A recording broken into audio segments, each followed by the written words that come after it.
Hey, what's up guys? So in this video we will see how to fix the camera not showing problem on any Vivo phone.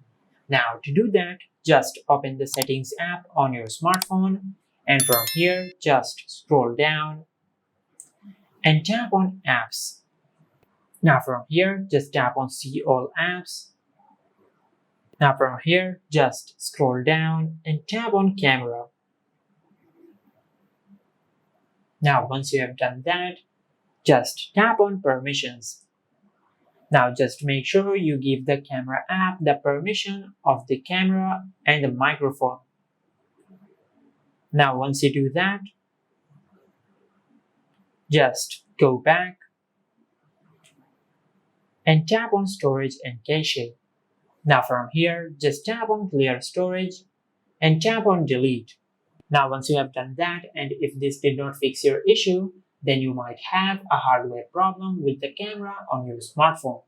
Just take your smartphone to the nearest service center and they will fix your problem.